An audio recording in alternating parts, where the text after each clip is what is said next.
Hey, Bronwyn here, the voice of Ellis Harlow. Just a quick heads up, episode 17 is going to be slightly delayed as we work to make sure the extra special episode is as polished as it can be. Keep an eye on our social media accounts for more updates. Thanks and enjoy episode 16, Interview with the Stormchaser. Are you ready to talk now? Not much to talk about. Oh, sure there is. People need to know what it is that you do. You're doing important work. You think so? Sometimes my work feels like drizzle to the hurricane of other Stormchasers' efforts. Every bit counts. Why don't you tell the listeners how you got started?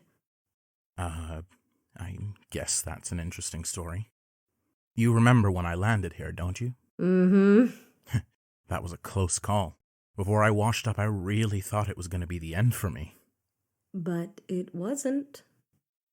Why don't you start at the beginning?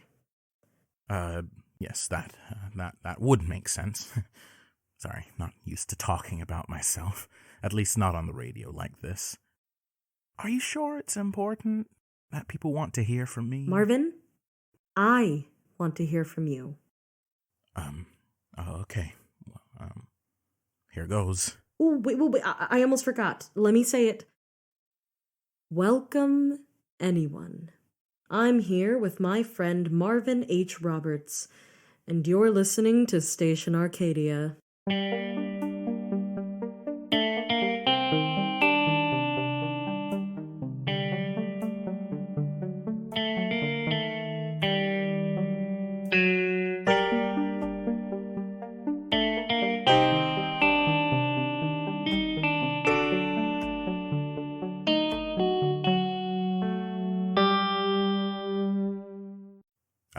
Thank you. My story goes back to when I was a boy in Camness. I was a bit of a coward as a kid, though it turns out that's not such a bad thing. I didn't want to fight in the war, see? So I found one of the only jobs exempt from service. Cowardice was a big part of it, but even then, I knew there was something wrong with the war, that it shouldn't be a way of life. When I was just 15, my older sibling died in the war, and it left an impact on me. So I decided I'd be a journalist. Then, not only could I dodge the draft, I could help people by keeping them informed. I was wrong, of course. Camness only let me spread information they wanted me to. I'll never forget the first story I was assigned to write. I'd only been working with the press for a year at that point. I'd climbed up the ranks fairly quickly, from typesetter to editor and writer. This was probably as a result of having several mentors vouch for my writing, but I think having a face this pretty certainly helped. Anyway, I was assigned to report on a prisoner of war camp at the fort. I'm honestly not sure what I expected. I was too caught up in the excitement of having my first assignment that it didn't occur to me to think about what I'd see. Most of what I had read about the camps had been pretty routine. They were put to work sewing uniforms, assembling basic weapons, and other menial tasks to support the military. Their basic needs were accounted for, but they weren't kept too comfortable. That's what all the reports said. The government required them every month in the name of transparency. Transparency, my ass. When Thala and I tried to print what was really happening, we were nearly fired. I brought my draft to the editor. He read the first paragraph and said, "We can't print this." What a load of cogwash. I wanted to cause a ruckus. Thala was more diplomatic. Wait, who's Thala? Thala? Oh, sorry. Got ahead of myself. He had a desk right across from mine. He was about a decade my senior, but we both wanted to do right for the people, and we became good friends pretty fast. So I went to the prison and saw how they were treating folks. They were so malnourished and sickly. I saw a guard beat a man for walking too slow, and two women fight over a scrap of food. If that was them on their best behavior for a journalist visit? So, of course, I wrote about it. but my editor insisted on a sanitized version. I expected Thala to share my anger, and he did, but told me we should just let them make their changes. Said if we behaved, we could work our way up the ladder and make changes from the top. He never got that far. Oh, I'm sorry? Killed in the crossfire of a battle he was sent to report on. I'm sorry. Yeah, journalist deaths weren't unheard of, but it was still a shock. Mm-hmm. I felt so hopeless for a while after that. I threw myself into my work, felt like I didn't have any option except to honor his memory. But I kept coming into conflict with my employer over and over. They wanted me to print lies and propaganda. They told me to write that a group of protesters turned violent before the military did, or lie and report that the homeless camp the Camness soldiers looted was filled with undercover soldiers from Surgan. I couldn't do it. Except I had to. It's not easy to find a job without military service on your record. A couple years in, I was sent out on a boat to keep tabs on what was happening in the naval conflict with Westerfield. But soon, storm clouds rolled in and the boat began to rock. Within an hour, the storm was upon me. The boat thrashed, the wind roared, and lightning lit up the sky. My boat nearly capsized, and I with it. But suddenly, everything went calm. I was in the nose of the hurricane. You mean the ear? No, you know the part of the hurricane in the center of the storm that's calm. The center? No, the eye. That's what it's called. The eye. I was in the eye of the hurricane. For a brief moment, the winds stilled. An idea struck me like lightning. The eye passed, and the storm picked back up, but I stayed vigilant and fought through with a new vigor. Marvin H. Roberts would not go down that day. I thought of a group I'd heard rumors of, called themselves Stormchasers. They allied themselves with the resistance, followed the war, and reported truth back to the people. Ever since a co-worker had mentioned them to me, they'd stayed on my mind. Thala and I talked about it before, but never got around to joining them before he Before you lost him. Yes. I thought about the Stormchasers again, though. I figured if they were really out there, what reason did I have to stay where I was? When the storm was over, I navigated to an empty shore, took a hammer to my boat, and did what I could to make it look like a shipwreck, and left all my possessions I could spare. When it was found, I was declared dead. I didn't leave much behind. I had avoided making friends at work after Thala.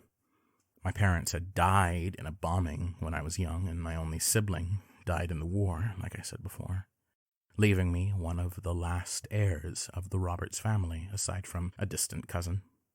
From there, I set out to find the revolution. Looked in Steveston, Clarecourt, and came up unsuccessful for the first week or so. It wasn't like I could just ask a random passerby if they knew anybody in the rebellion, but my answer came when one day I left at dawn to head to a soup kitchen. See, I couldn't get a job without signaling that I was still alive and my rations were starting to run out. But then something strange happened. I recognized the man who handed me my bread, and he recognized me. His name was Lou. We had worked together as journalists until he had gone missing a couple years back in a battle that he had been sent to report on. When he couldn't be found, he was declared dead, like I had been. But there he was, handing me my bread at a soup kitchen in Steveston. We locked eyes, and he froze. His mouth opened in surprise for a moment and then shut. Then he just nodded, said, "Enjoy your meal," and handed me the bread. I made sure to find him after his volunteer shift ended. It was him, Lou, who led me to the rebellion. As it turns out, that soup kitchen was a part of it. Members of the revolution began organizing free meals for the resistance members. As more and more people began to get involved and contribute, they realized they had the resources to expand, to serve the larger community, and now they use it as a part of their recruitment method. They recruited Lou through the kitchen. He'd faked his death, like me, to get out of the Camness propaganda industry. He'd wandered around a bit, doing a few odd jobs under the board along the way, then winded up in Steveston. After going to the food kitchen for a couple weeks, he'd gotten to know the people that worked there and the people they served. As time went on, they began to trust him and welcome him into their circle until, eventually, he joined the group in a formal capacity. Once I was there, everything was simple. Everyone took care of each other, and no one was starving. I wasn't meant to serve on the front lines. Violence was never something that suited me. But I helped write pamphlets for the rebellion to distribute and contributed my time to efforts like the soup kitchen. I probably would have stayed there for years if it weren't for Alston. See, Alston was a Stormchaser, same as the ones I'd heard rumors about way back when. He stopped by Steveston for a few days and stayed in one of the back rooms of the new speakeasy Snakebite had just set up. Sorry, Snakebite? Leader of the Steveston Revolution. Ah. Anyways, I didn't realize who Alston was or why he was there until he started talking about the war, giving real news, real information. As soon as I learned he was a Stormchaser, I asked him how to join. Gosh, I missed sailing so much. He asked me if I had a preference for what kind of stories I was interested in. I told him I wanted to cover the naval conflict between Camness and Westerfield. Soon, I had a boat again, and I set out with a handset and a notepad. Those were some good days, braving the seas. I saw some terrible sights, of course. That's the nature of covering a war, but I'd already seen the same things when I'd been a journalist. The only difference was that now I felt I was actually helping a better cause. The rebellion isn't perfect, as you know, but it's better than whatever the government wanted me to support. And it was a fun challenge to find ways to put the war into code. Did it have to be a weather-related code, or is that just a you thing? It's a bit of both. I mean, calling battles storms, that's in the name, right? Stormchasers. But I like to think I put my own spin on it. So what happened next? I had only been a Stormchaser for a year when I was sighted by a ship from Camness. I tried to get away, but it was way too fast. When they opened fire, I thought, this is it. I'm done for. The next few minutes were a blur of cannon fire and explosions. I cowered in the cargo deck, thinking each moment would be my last. Then, suddenly, everything was quiet. I watched through a hole in the hull as the warship turned away, not even bothering to watch me sink. I should have sunk, of course, and I nearly did. The engine was damaged, but I wasn't going to die out there without at least attempting to reach safety. I salvaged a backup generator. It made an awful noise, but it moved me through the water. I set off, hoping I was going in the right direction. From there, I think you know the rest. The fight had banged me up pretty bad, and I think I passed out from exhaustion a couple hours later. I awoke, and as if by a miracle, I had washed up on Arcadia's shores. Didn't know where I was, but you found me soon enough. It would have been hard not to find you. You were making quite a racket. And you scared me a bit too, to be honest. I thought I was all alone, and then suddenly there was someone yelling down the shore. That was quite the first impression, huh? It was something. More than anything, though, I was grateful to have you. I'd had a rough time, and I needed a friend. So then I stayed and rested up on Arcadia for a bit. Tried fixing the wrecked boat, but wasn't much good at it. My handset got wrecked in the fight, and I couldn't communicate with anyone for help. Thank goodness Lysel showed up eventually and helped me fix it up. I never was any good with tools. By the time I was finishing up, though, I had gotten to know you and Arcadia, and I thought maybe you could use a friend on the ground keeping you updated. So I went back to Steveston, let them know that I was alive. That was a Terry reunion. Alice nearly throttled me for making her worry, but Vesper and Bluebell stepped in. I'm sorry, who? Alice and Bluebell? You don't mean Revolution Alice and Bluebell? Ah, the very same. I thought I mentioned I knew them. You definitely did not. Have you told them about the radio? No. I haven't been back to Steveston for months. I don't even know what I'd say about all this. It's crazy that you know them. We're going to continue this conversation off air. Sure. I really can't believe I didn't mention it sooner. Kind of like that time Theo lent me his flashlight for a mission, and we both forgot about it, and then he was looking for it, and then...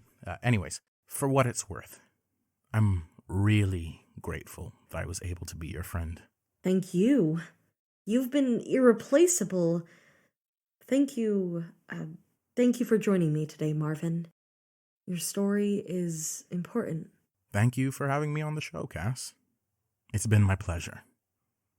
Listeners and Marvin, stay safe, stay moving, and stick close. You've been listening to Station Arcadia.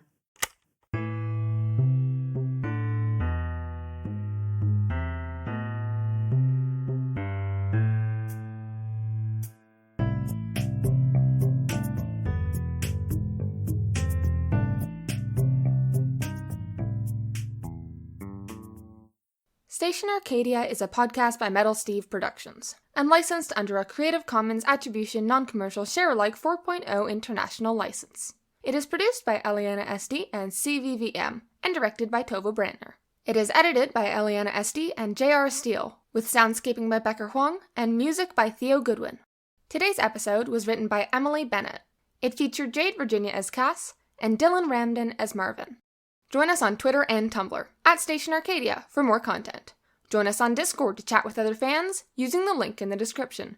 Check out our website, stationarcadia.com, for a transcript of this episode, as well as information on the cast and crew. And finally, don't forget to subscribe to our Patreon. Today's conspiracy theory of the week is gender. Hello there, citizen. You've lived in Guilt City for a while now. Maybe you've wondered, when you wake in the morning and retrieve the letters tucked neatly into your postbox, just where your mail comes from. It comes from the night post, of course. Those faithful couriers deliver it while you're sleeping. All the better that they stay out of sight and keep the unseemly strangeness that follows them out of our city, in the skelter where it belongs. Ahem.